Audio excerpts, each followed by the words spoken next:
A palavra diz assim: passadas estas coisas, saindo, obviamente falando de Jesus, saindo, viu um publicano chamado Levi, assentado na coletoria, e disse-lhe: segue-me. Ele se levantou e, deixando tudo, o seguiu. Versículo 29. Então, lhe ofereceu Levi um grande banquete em sua casa, e numerosos publicanos e outros estavam com ele à mesa. Os fariseus e seus escribas murmuravam, reclamavam contra os discípulos de Jesus, perguntando: por que comeis e bebeis com os publicanos e pecadores? Respondeu-lhes Jesus: os sãos não precisam de médico, e sim os doentes. Não vim chamar justos, e sim pecadores ao arrependimento.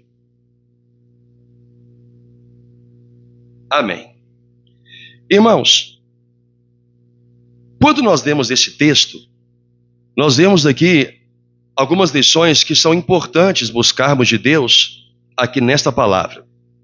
A primeira foi quando Jesus viu um publicano, um cobrador de impostos, na coletoria, obviamente trabalhando. E um publicano era visto pelos judeus como uma das piores pessoas do meio, porque eram judeus, mas que cobravam impostos para o Império Romano dos próprios judeus. E isto taxava esses homens como pecadores da pior espécie no meio do povo. Só para você entender o cenário aqui que está acontecendo este relato. O Senhor, então, passa por ele e surpreendentemente diz: vem e segue-me. Não houve nenhuma resistência da parte de Levi em seguir Jesus. Como nunca houve nenhuma resistência escrita na Bíblia de qualquer homem ou mulher que o Senhor tenha chamado e esta pessoa tenha causado algum tipo de resistência em vir para Cristo. Por quê? É um chamado objetivo, é um chamado direto, que o Senhor não chama quem não irá segui-lo. Deus só chama quem ele sabe que pertence a ele e irá seguir o seu filho. Em outras palavras, Deus não joga conversa fora com ninguém. Quando ele chama alguém, ele sabe que este alguém atenderá o seu chamado. Levi largou tudo.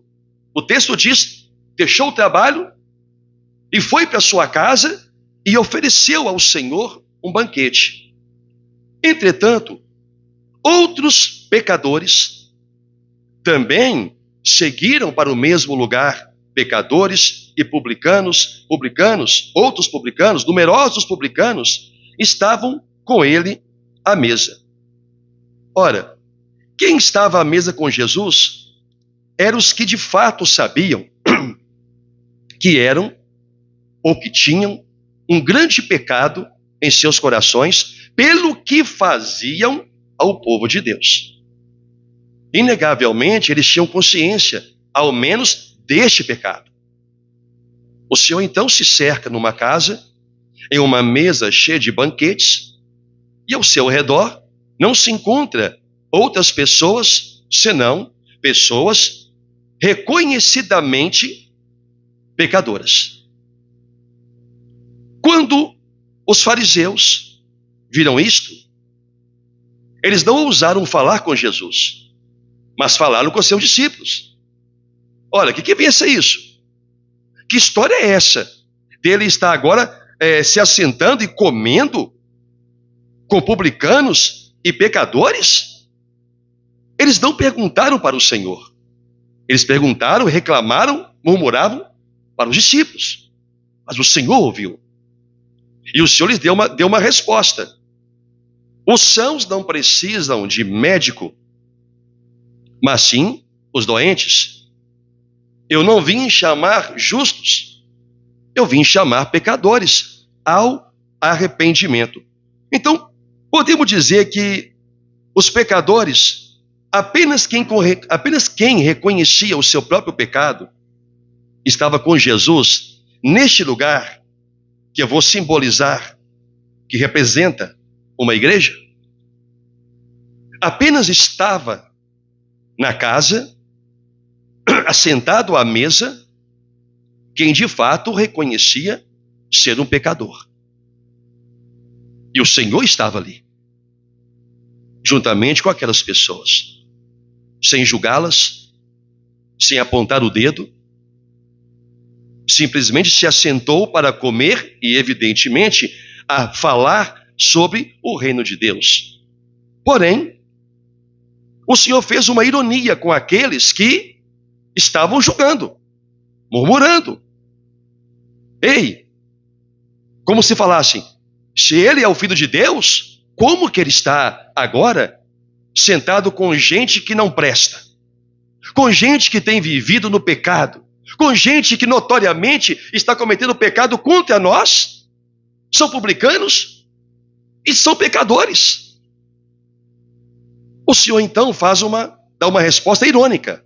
Ei, vocês não estão doentes? Então vocês não precisam de médico. Ei, vocês são justos? Vocês não têm pecados? Então não são vocês que eu vim chamar. Nesta mesa, nesta casa, nesta igreja, só entra pecadores. A igreja não entra justo. Nesta casa não entra justo. Nesta casa só entra quem reconhece que tem pecado e precisa de perdão. Quem reconhece que está com uma doença na alma e precisa de um médico. Vocês não precisam? Vocês se acham justos?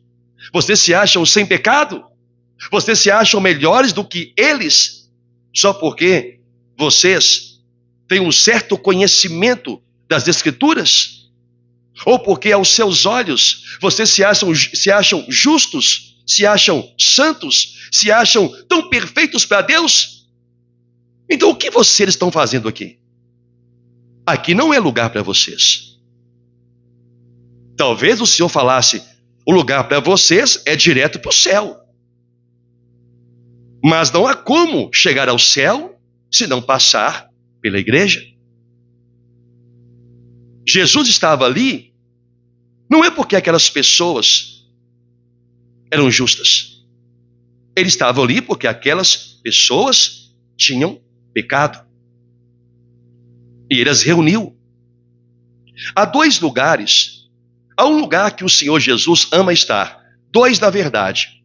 O primeiro, cercado por pessoas pecadoras. Esse é o primeiro lugar que o Senhor gostava de estar. Lucas 21, 37 diz, primeiro lugar, é estar no templo para orar. Lucas 21, 37 diz, Jesus ensinava todos os dias no templo. Um outro texto, Marcos 14, 49, eu não vou esperar você abrir, tá? Vou citando. Todos os dias eu estava convosco no templo, ensinando, e não me prendeste. Contudo, é para que se cumpram as Escrituras. Então, o Senhor está aqui afirmando duas coisas. Eu ensinava todos os dias na casa de Deus. Vou traduzir. Eu ensinava todos os dias na igreja.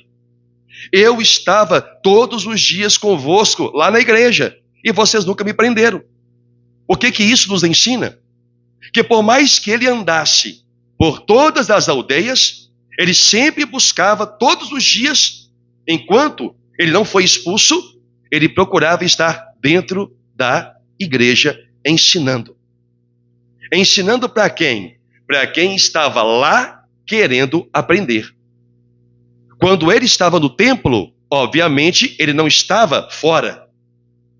Ele estava na igreja ensinando. O segundo lugar que ele amava estar, como eu disse, era rodeado por pecadores. Por quê? 1 Timóteo 1,15 diz, fiel é a palavra e digna de inteira aceitação, que Cristo Jesus veio ao mundo para salvar pecadores. E Paulo diz, dos quais eu sou o principal. Paulo não disse, dos quais eu era o principal. Ele não falou de passado. Mas aqui Paulo já era um homem regenerado. Aqui Paulo já era um homem santo. O certo, ao meu ver, seria Paulo dizer, dos quais eu também era um pecador. Mas ele diz, dos quais eu sou o principal. Eu sou o principal daqueles pecadores que ele veio salvar. Mas Paulo, você já não é mais pecador, você agora é um homem justo. É o que eu diria para ele. Entretanto, a palavra dele não fala de passado, fala do seu presente. Ele fala do seu presente estado de ser um pecador, alguém que por tanto cometer o pecado, assemelha-se a uma pessoa que se chama pecador contumaz. O que é um pecador contumaz? Segundo a Bíblia, ou de acordo com a Bíblia, um pecador contumaz descreve uma pessoa que é persistente em seu pecado e se recusa a se arrepender e mudar de atitude. Paulo não era um pecador contumaz, mas por saber e ele mesmo declarar que ele não entendia o seu modo de agir, um texto clássico de Paulo sobre isto, sobre si, Paulo via em uma condição de ser um pecador.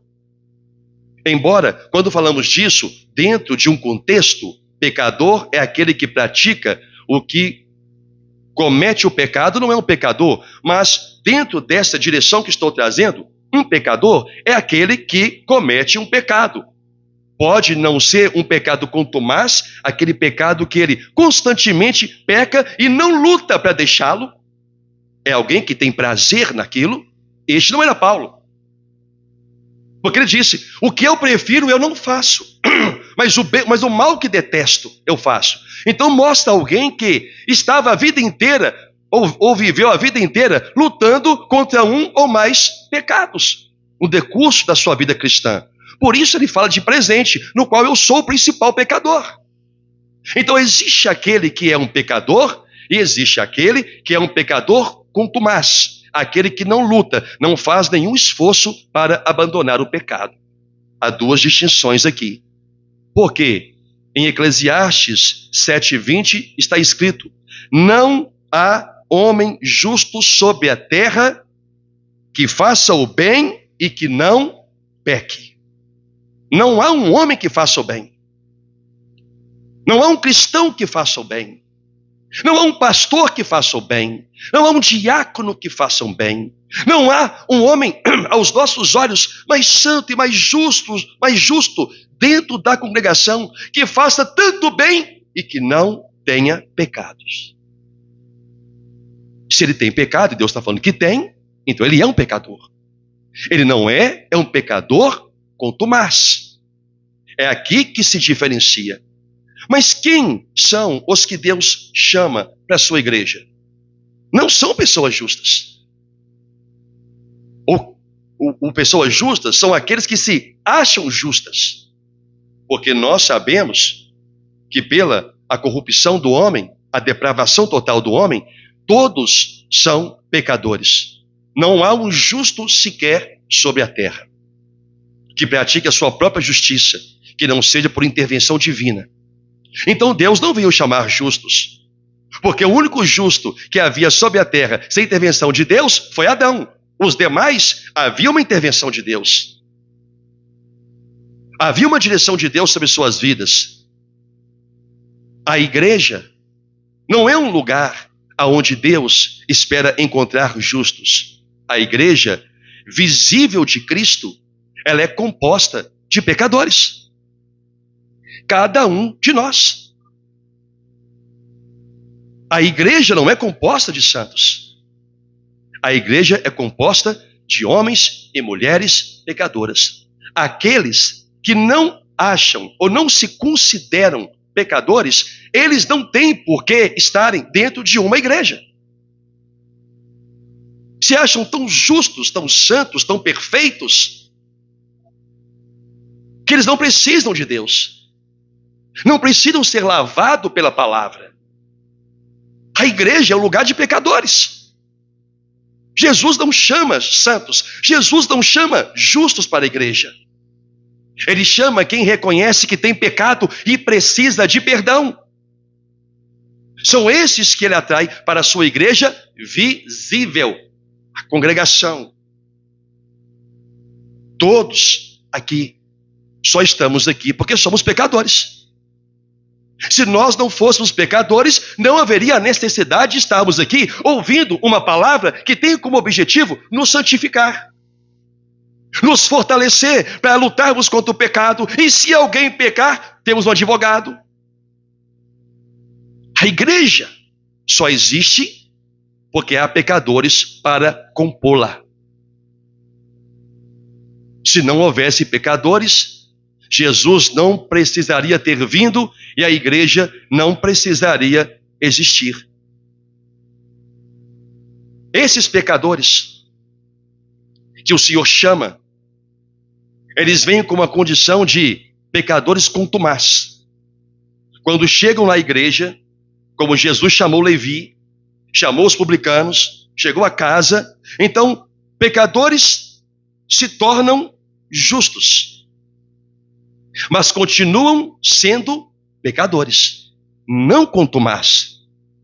Entende isso? E sempre haverá uma disposição em seu coração para o arrependimento. Deus chama os pecadores contumaz, que não conseguem parar, que não lutam, mas em algum momento, quando ouve o Senhor dizer, vem, segue-me, como Levi, eles vêm pelo chamado do Evangelho, tomam assento na congregação, pecadores contumaz. A igreja é para eles.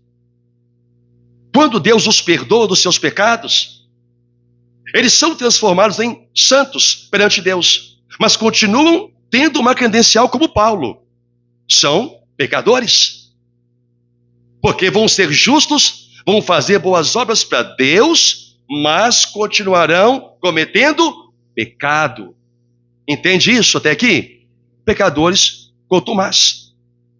1 João 3,9 diz assim: todo aquele que é nascido de Deus não vive na prática do pecado, pois o que permanece nele é a divina semente.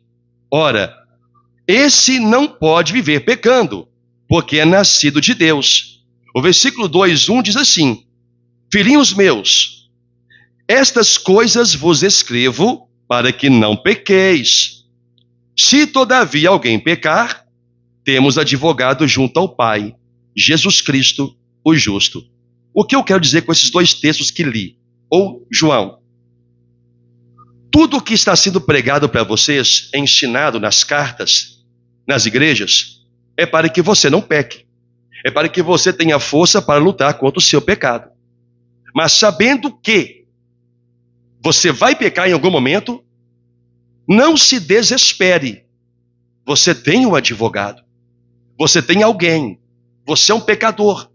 Por ser um pecador, você sempre vai cometer algum delito que necessita levar até o juiz e você precisa de um advogado. Alguém para falar em seu nome. É por isso que o Senhor Jesus aqui, ele é chamado de o nosso advogado. A igreja só tem um advogado porque a igreja tem sempre uma causa para ser defendida. Os seus próprios pecados. Mas se a igreja só é um lugar contemplada por santos, eu preciso de um advogado para quê? Se eu não tenho nenhum delito. Por que eu preciso do Senhor Jesus se eu não cometo pecados? Mas porque eu sou um pecador, não contumaz, mas tenho pecado que reside em mim, eu sempre vou precisar de alguém que me defenda, que fale por mim diante do Senhor. Porque o pecado é um veneno da alma. Há uma palavra de Charles Spurgeon, achei muito interessante quando eu li, ele fala assim, é como um testemunho pessoal, porque ele fala com propriedade de quem viveu. Acredite em mim, ele começa dizendo, quando digo que não há dor no mundo que se assemelhe à sensação de pecado, pois não há veneno maior do que o pecado. Para alguém falar, acredite em mim, Então é alguém que já passou por um momento aonde um grave pecado tomou sua vida e ele experimentou que isto era mais doloroso do que qualquer outra coisa na vida. Porque o pecado não é algo que envenena o corpo. O pecado é algo que envenena a alma, as veias espirituais de nossas almas. Não as veias do sangue. Existe no homem algo que se chama pecado oculto. Algo que nem mesmo este homem sabe que existe. E nem é capaz de saber. Até que se revela. E este pecado, quando se revelar, ele vai se manifestar como fraqueza. Davi, no Salmo 41, versículo 4, ele diz: eu disse, compadece-te de mim, Senhor, tem piedade de mim. Sara minha alma, porque pequei contra ti. Havia um veneno percorrendo as veias espirituais da alma de Davi. Havia um veneno que estava matando, que ele chamou de doença. Senhor, compadece de mim. Há uma doença na minha vida, porque eu pequei contra ti. Todo pecado que nós cometemos é fora do corpo. Todo pecado que cometemos é contra nós ou contra pessoas. Mas Davi nunca olhou para o seu pecado como algo que ele fez contra alguém, mas sim contra Deus. E há pecados em nós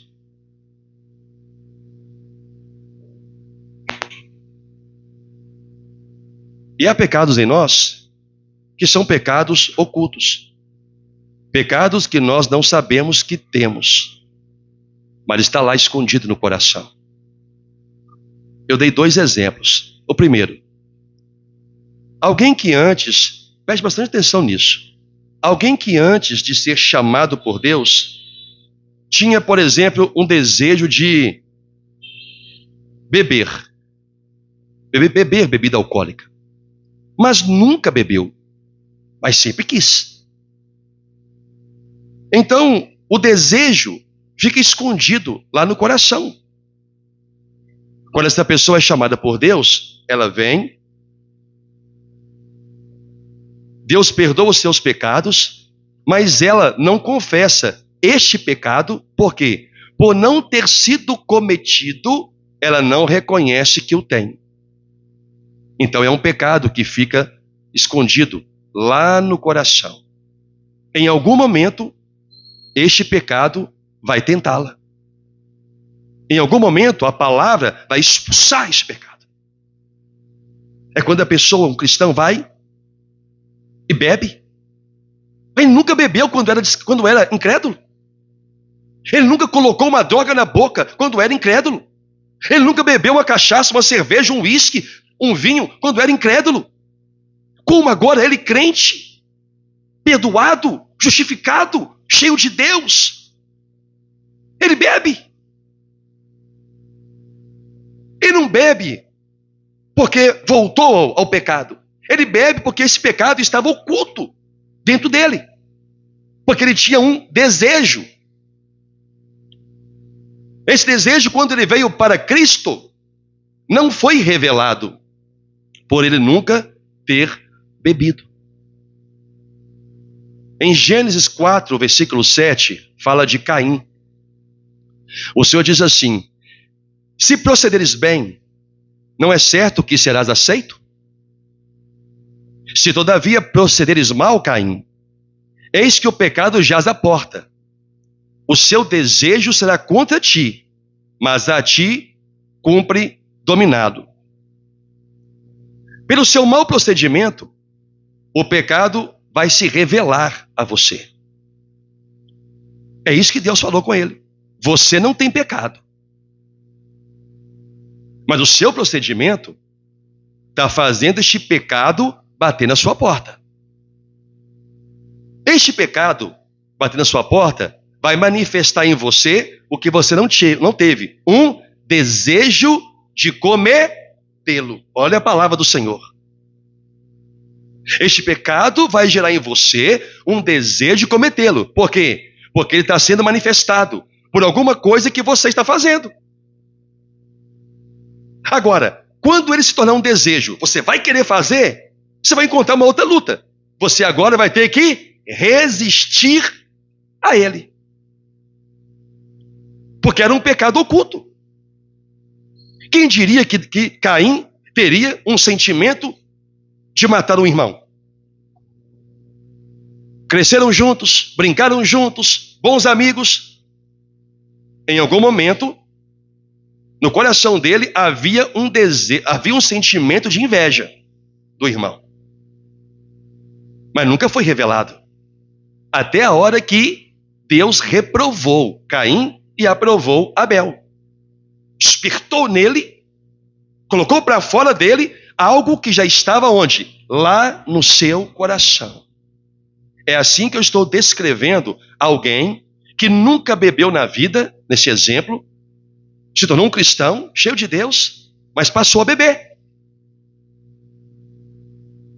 O segundo exemplo, o mesmo homem que foi chamado por Cristo, porém, quando incrédulo, ele bebia, ou ele fumava, tinha relação sexual fora do casamento, roubava, mentia, qualquer coisa que você queira colocar aqui.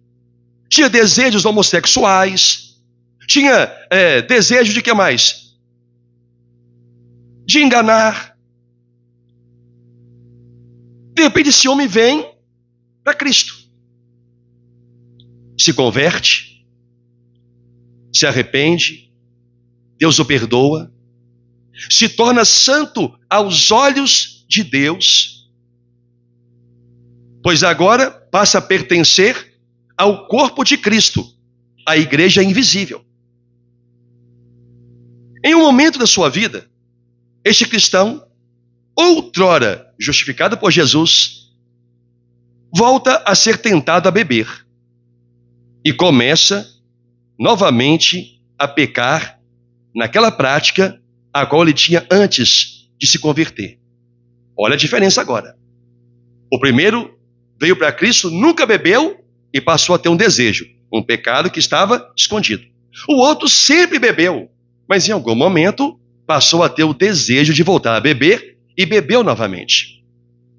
Eu pergunto, ele se tornou um pecador por ter voltado à prática da bebida? O mesmo vale para quem fuma? Ele se tornou um pecador por ter voltado a praticar o fumo? Ele se tornou um pecador porque voltou a ter relação fora do casamento, a fazer sexo fora do casamento? Ele voltou a ser um pecador porque passou a ter prática de roubo? Essa é uma pergunta importante. Porque ambos se tornaram cristãos. Eu só mostrei aqui a condição em que cada um veio. Um veio sem nunca ter praticado aquele tal pecado, mas pecou. Manifestou um desejo que estava escondido. O outro já veio com o pecado da bebida. Foi liberto, santo, passou anos diante do Senhor, mas em algum momento voltou a beber. Aí eu faço a pergunta: ele se tornou um pecador com Tomás? A resposta é não. Ele não voltou a ser um pecador com Tomás. Faço uma outra pergunta. Ele então deixou de ser santo? A resposta é não. Ele não deixou de ser santo. O que ele deixou por um período de tempo é de se santificar. Por quê? A primeira resposta, Eclesiastes 7:20. Não há um homem justo sobre a terra que faça o bem e não peque. Segundo, Romanos 8:33. Quem intentará acusação contra os eleitos de Deus? É Deus quem os justifica. Só se acusa quem dá motivo de ser acusado. E Deus diz: este ninguém acusa, porque está no meu Filho. Terceiro, Romanos 8:1. Agora, pois, nenhuma condenação há para os que estão em Cristo Jesus. Mas espera, Senhor. Mas ele voltou a praticar esse pecado. Ele voltou a beber, ele voltou a fumar, ele voltou a roubar, ele voltou a mentir. Não cometeu isso uma vez, ele está numa prática disto. Ele não se tornou um pecador. Por quê? Porque santos não se tornam pecadores. Pecadores se tornam santos. Santos não se tornam pecadores. Pecadores se tornam santos. Este é o processo da palavra.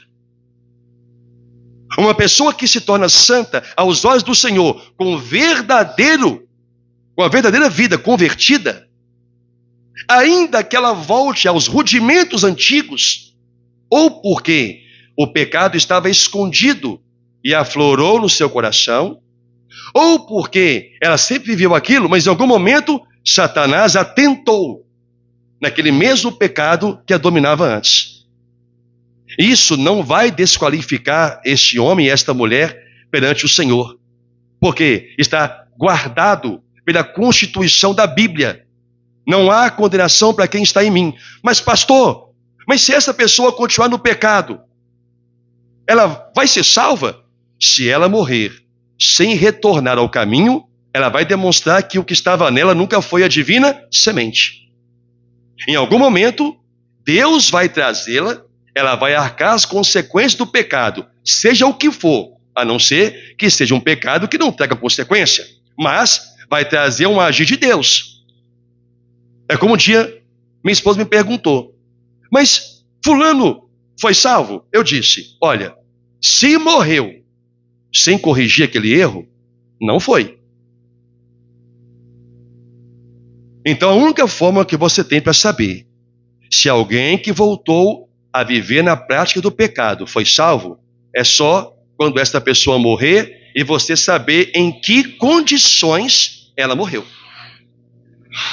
Porque Salomão já dizia, ou diz, para os mortos não há esperança, e sim para os vivos. Então, enquanto você estiver vivo, eu estiver vivo, o homem estiver vivo, ainda que esse cristão volte a praticar obras do pecado do passado, há esperança para ele retornar para Deus. É como o filho pródigo. Ele vai ter que reconhecer o seu pecado, pedir a Deus misericórdia, e Deus, como pai, representado na palavra do filho pródigo, está de braços abertos para recebê-lo, para perdoá-lo. Porque não vai haver condenação para ele, porque ainda que ele tenha se desviado do caminho por um momento, ele continua sendo um santo, porém que deixou de se santificar. Justos não se tornam pecadores, põe isso na sua cabeça. Pecadores quanto mais. Justos são pecadores, porque cometem pecados. Mas um pecador é que se transforma em justo. Um pecador quanto mais, ele vai deixar aquele pecado com arrependimento, vai voltar para Deus, mas em algum momento, se ele pecar, lhe foi constituído no céu um advogado eterno. Não há nada que alguém possa fazer ou falar que faça com que aquele advogado chamado Jesus Cristo perca a causa diante de Deus. Porque não vai perder. Porque é o sangue dele que foi derramado, não foi de outro. É ele que o justificou, não foi outro. É ele que é o Cordeiro de Deus por aquela alma, e não outro. Então Deus vai aceitar a vida daquele irmão, daquela irmã que caiu e que voltou a viver no pecado? Sim, porque Deus nunca deixou. Deus só não vai aceitá-lo naquela condição para entrar no céu. Ele vai voltar, ele vai vir. Entende o que eu estou dizendo, sim ou não? Mas, e o cristão que voltar, no exemplo, que voltar, pastor, a cometer esses pecados, o que ele vai fazer? Bom, Davi disse no Salmo 41, versículo 4, Compadece de mim, Senhor. Sara minha alma, porque pequei contra ti. A primeira coisa que ele vai fazer é reconhecer o seu pecado, que nós já aprendemos aqui. Só existe misericórdia aonde há culpa. Só existe misericórdia aonde há culpa. O pecado está na alma. Por isso ele falou, sara minha alma. Só Deus cura a alma. Médico não cura a alma. Só Deus. Se o pecado for, por exemplo, 4 exemplos. Se o pecado for um desejo de beber, pastor, o que eu faço? Fale, Senhor, cura a minha alma deste desejo de beber. É a alma que está doente. É na alma que está sendo despertado esse pecado oculto. Se o pecado for o desejo de fumar, fale, Senhor, cura a minha alma deste desejo de fumar. Se o pecado for desejo sexual, diga, Senhor, cura minha alma deste desejo sexual. Se o pecado for o desejo de mentir, de igual modo, fale, Senhor, cura minha alma deste desejo de mentir, porque eu pequei. Eu pequei contra o Senhor. O problema é quando o crente, ele acha que o pecado está no seu corpo. O pecado é manifestado no corpo, mas ele nasce na alma. É no desejo. Coisas do seu passado que você nunca praticou, mas desejou. Você nunca se arrependeu disso porque não era um pecado consumado. Está aí dentro. Em algum momento, isso vai se revelar. E vai se revelar como um forte desejo que você não vai entender. Quando eu era incrédulo, eu quis, mas eu nunca fiz. Como que agora isso está em mim? É porque é algo que estava oculto. E a palavra está colocando para onde? Para fora. Para você poder tratar. Para você poder se arrepender. Para você poder clamar a Deus, compadece de mim. É por isso que está saindo. Porque a palavra está te limpando. Não é que porque você não é de Deus. É porque isso era algo que ficou escondido aí dentro. Que nunca foi praticado. Mas foi amplamente desejado. Uma hora, manifesta. E é difícil lidar com isso. É difícil lidar com aquilo que vai se tornar uma fraqueza na vida do cristão. Por isso o Senhor falou com Caim, você vai ter que dominar isso aí, meu filho. Mas Deus fala agora para a igreja e não para Caim. Se todavia alguém pecar, tenha calma. Tem alguém aqui para te defender. Tem Jesus Cristo aqui para te defender. Entende isso? O que Davi pediu? Cura a minha alma. Ele não pediu para curar seu braço, sua perna, suas feridas de guerra, uma dor, não sei aonde, ou alguma doença. Ele pediu para curar a alma. Por quê? Uma alma saudável reflete a saúde aonde? No corpo. Embora há doenças que não têm a ver com a condição da alma, mas muitas delas são originárias no coração do homem, porque a alma está doente por causa de pecado ou pecado que a pessoa não quer lutar para deixar. Irmão, você está na igreja. A igreja é o lugar para você que se reconhece um pecador diante do Senhor, como Paulo. A igreja é lugar para mim.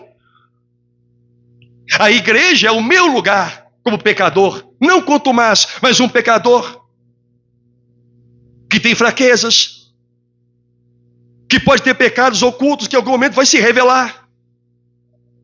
Não é fora da igreja que eu vou buscar o remédio, que eu vou buscar o médico. O Senhor disse lá na casa de Eli, São os doentes que precisam de médicos, não os sãos. Eu não vim chamar justos, eu vim chamar pecadores. Jesus está chamando para ocupar assento na igreja pessoas que têm pecados. E Jesus está chamando para continuar assentado na igreja pessoas que reconhecem que cometem pecados e não santos. Na igreja visível, não. O corpo de Cristo é lugar para santos. Olha a diferença. O corpo de Cristo é um lugar para santos. A igreja é um lugar para pecadores. O corpo de Cristo é lugar para santos. A igreja, congregação, é um lugar para pecadores. Entende a diferença? Sim ou não? No corpo de Cristo não tem pecado, mas na sua igreja tem pecadores. No corpo de Cristo estão os seus santos, porque é Jesus quem os justifica. É Jesus, pela palavra, que os santifica. O corpo de Cristo é uma coisa, a igreja visível é outra. Jesus estava chamando pecadores para sentar à mesa com ele, e não para fazer parte do seu corpo. Por quê? Porque eles precisavam primeiro receberem perdão dos seus pecados. Quando Deus perdoa o pecador, Deus o eleva à condição de santo. Quando Deus perdoa um pecador, Ele o eleva à condição de justo e o insere no seu corpo. Você faz parte do meu corpo. Você, santo homem, santa mulher, você é meu. Mas no que tange a igreja visível, você é um pecador. Enquanto você estiver aí, eu tenho que estar aqui para advogar ao meu Pai por você. Enquanto você estiver aí, eu vou ter que te ajudar, até que você seja revestido, como está escrito, de um corpo incorruptível. Até lá. O corpo de Cristo é lugar para santos. A igreja é lugar para pecadores. Nós não saímos na rua chamando quem é santo, quem não precisa de perdão, quem não tem pecado. Nós chamamos de quem peca, ou quem reconhece que tem pecado. O homem que não reconhece que precisa de perdão, ele não entra na igreja.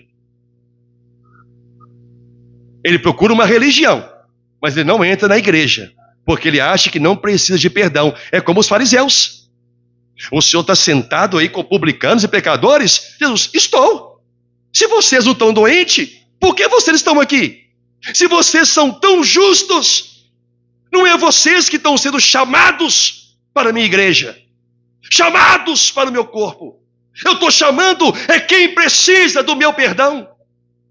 A igreja é e sempre será lugar de pecadores. Talvez aqui se aplique o que diz a palavra do Senhor em Lucas 13:30.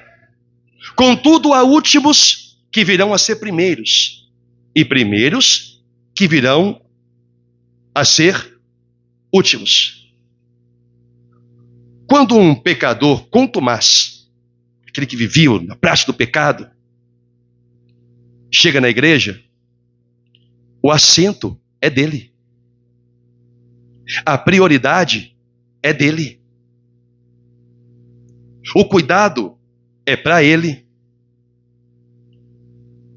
Porque ele é o último que está chegando pelo chamado de Cristo para se tornar o primeiro na igreja. O primeiro em nossa atenção, o primeiro em nosso cuidado, o primeiro em nosso carinho, o primeiro em nossa ajuda, o primeiro em nosso socorro. E os últimos que chegaram? E os primeiros que chegaram? Últimos.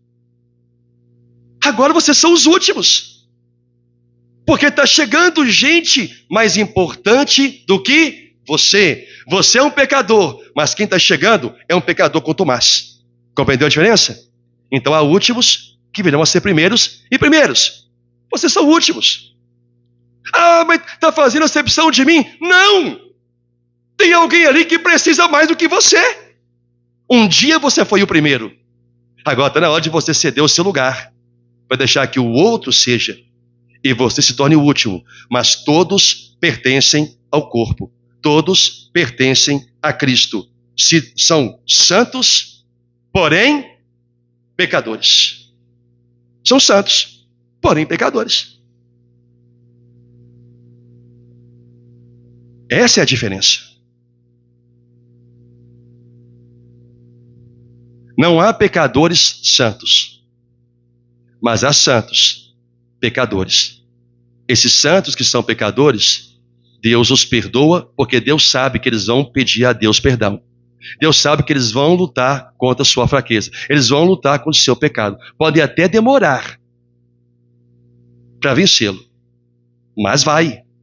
Por quê? Porque Jesus Cristo garante isso para ele. A vitória sobre o pecado, a vitória sobre o mundo, a vitória sobre a morte. Onde está a morte, a sua vitória? Onde está o seu aguilhão? Nós temos a graça de Deus. Quando a igreja, uma pessoa não entende isto, ela desiste sem saber que basta ela recorrer a Deus, que sempre é uma porta de perdão e de graça, que é oferecida específica e exclusivamente a ela. O corpo de Cristo é lugar para santos. A igreja é lugar para pecadores. Quando Deus perdoa esses pecadores, eles são elevados à condição de santos e pertencem ao corpo de Cristo. E nenhuma condenação há. Entretanto, se houver desejo oculto, um pecado que nunca foi consumado antes de Cristo, você tem que vigiar, porque isso em algum momento vai se tornar uma grande arma contra você. Não vai te condenar, mas pode levar você a sofrer grandes penalidades vindo do Senhor. A Bíblia diz assim: se o justo é punido na terra, quanto mais o ímpio e o pecador. Se o justo é punido na terra, quanto mais o ímpio e o pecador, quanto mais. O pecador que nunca recebeu o perdão de Deus. Amém? Essa é a palavra do Senhor. Se você crer na palavra, ah, pastor, então eu estou no pecado aí, mas está difícil, então vou ter paciência. Paciência nada. É bom você começar a lutar. É bom você começar a orar. É bom você começar como Davi. Cura minha alma. Eu pequei contra ti. Davi não se livrou instantaneamente dos seus pecados, mas ele lutava constantemente contra eles. Salomão, eu vou terminar. Vamos falar um pouquinho de Salomão? Nem está aqui no meu contexto, não. Salomão. Um pouquinho da história dele. Como jovem, não era outra coisa senão um mulherengo. Pegava tudo e todas. Esse era Salomão. De repente se tornou rei.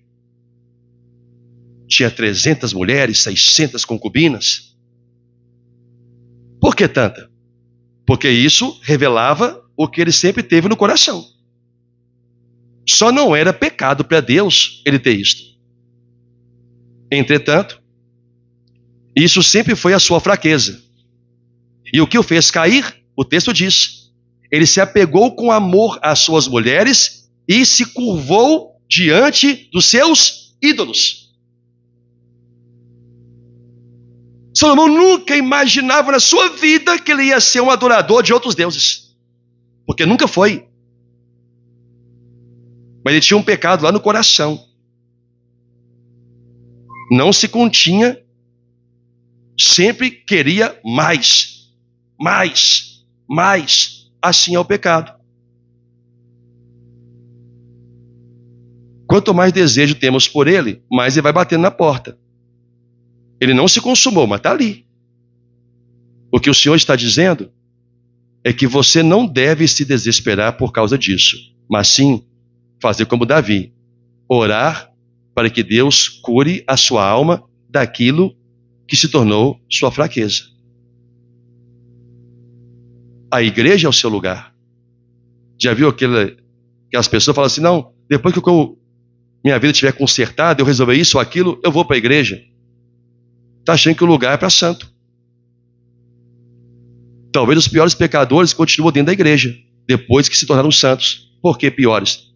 Porque conhecem a Deus e ainda assim pecam.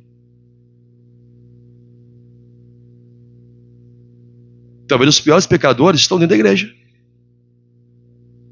porque eles continuam pecando contra Deus. Talvez por isso Paulo falou, eu sou o pior, sou o principal dos pecadores, que eu conheço, eu sei do que Deus me perdoou, me libertou, mas ainda assim, tudo que eu não quero fazer, ou muita coisa que eu não quero fazer, eu faço. Miserável homem que eu sou. Esse é o sentimento que todos nós, que somos tentados por nossa cobiça, temos que ter. O homem miserável. Mas não cruzar os braços. Ah, se Deus quiser, Deus vai me ajudar. Não. O homem peca, o cristão peca, peca. Mas isso corta a alma dele, ele luta. Ele pode amanhã cair no mesmo pecado. Isso vai cortar a alma dele do mesmo jeito. Em algum momento, Deus vai dar ele a graça porque ele está orando, ele está lutando, ele está perseverando. Em algum momento, Deus vai dar ele a graça. Ele vai se levantar, vai voltar a se santificar. Porque condenado ele jamais será, porque antes de morrer, ele volta ao caminho do Senhor. Entende isso? Ele volta. Só quem é eleito